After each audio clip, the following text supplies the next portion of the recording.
Welcome to WesternSlopeNow.com. Meteorologist Russ Pappas here. We're looking at a fairly nice end to the work week across the Grand Valley, across the Western Slope, mostly clear skies.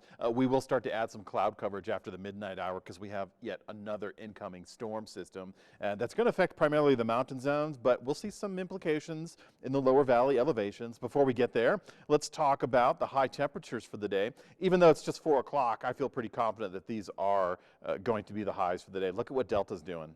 Look at what Delta's doing.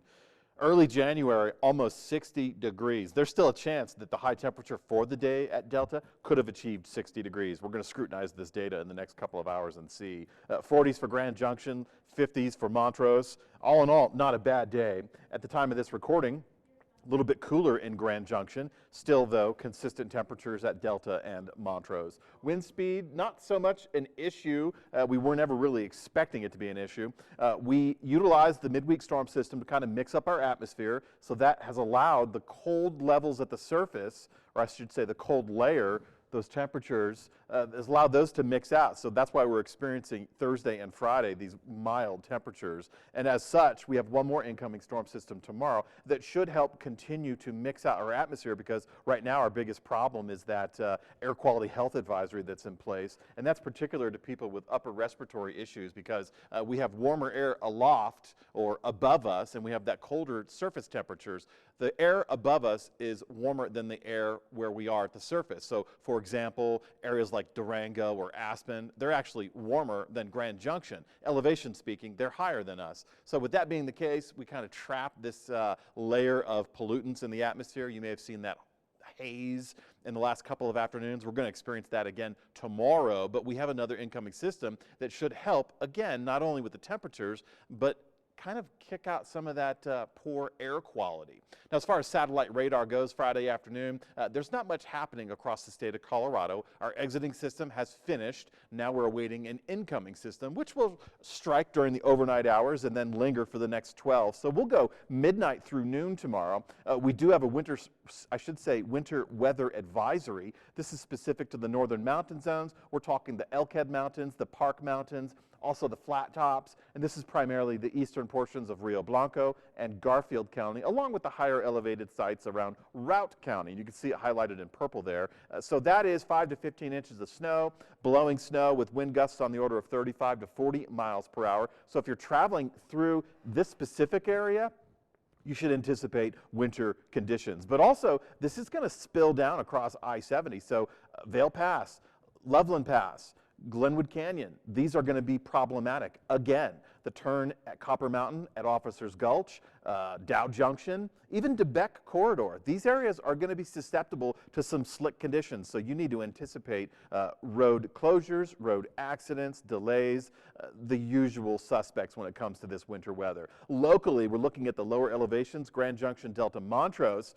After the midnight hour, when the system starts to approach and the snow starts to fall in those aforementioned advised mountain zones, then we look at sunrise tomorrow, which for the lower elevations happens around 7:30. From 7:30 until about mid-afternoon, that's where we have our best chance of seeing snowflakes. But as we progress through morning to midday, our temperatures get a little bit further away from the low 20s, which are going to be our low temperatures tomorrow. I should say mid and upper 20s. That's sub-freezing, that supports snow, but once we get into the midday hour, we get those temperatures closer to 35 degrees, 39 degrees, and that may be more supportive of a rain-snow mix for the midday. So kind of an overcast Saturday morning, kind of an overcast Saturday lunch.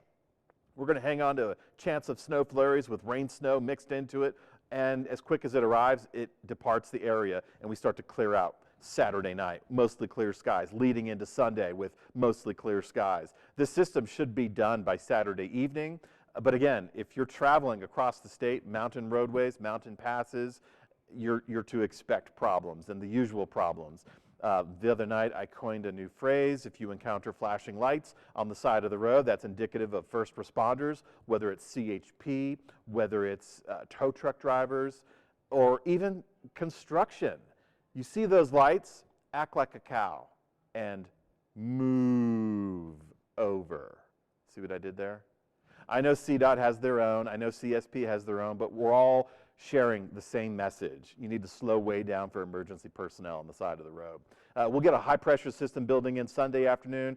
Much clearer weather on Sunday. As far as the haze goes, we may revisit that inversion layer, but I think our temperatures won't be supportive of that. Colder at the surface, we shouldn't revisit those. As far as low temperatures go Saturday morning, right around the 30-degree mark for the Highway 50 corridor. So we're going to start our morning sub-freezing. That'll lend itself to the snow opportunity. Getting closer to the midday, we'll be pushing upper 30s, low 40s, more supportive of rain, snow. But by the time we hit our high temperatures Saturday afternoon, the system should have already exited the lower elevations. It'll still be snowing in the mountain zones, and the further south you go, for example, Crested Butte, Gunnison Valley, Monarch Pass, Wolf Creek, late Saturday afternoon, that's where the snow will be found. Early Saturday morning, about 3 to 6 for the Grand Mesa, but it'll be better for the central mountain zone, so keep that in mind if you're traveling Saturday morning for some snow. There's that mix opportunity, mid-morning mix for Grand Junction. Temperature-wise, the cold front will do a number Sunday, Monday, and we should moderate into next week with temperatures near 40 degrees. That's pretty close to the average. Low temperatures all next week, fairly close to the average. Models are indicating unsettled weather returns late next week, so we're going to be keeping an eye on that. But from Sunday through the middle of next week, it looks like we're going to go with clearer, drier. Now, clearer, I should rephrase that because we still could be stuck with that layer of pollutants in the atmosphere, so we could be looking for air quality health advisories in place, but the colder surface temperatures, those will be a thing of the past. Average lows, average highs, that'll continue from late weekend all the way into late next week.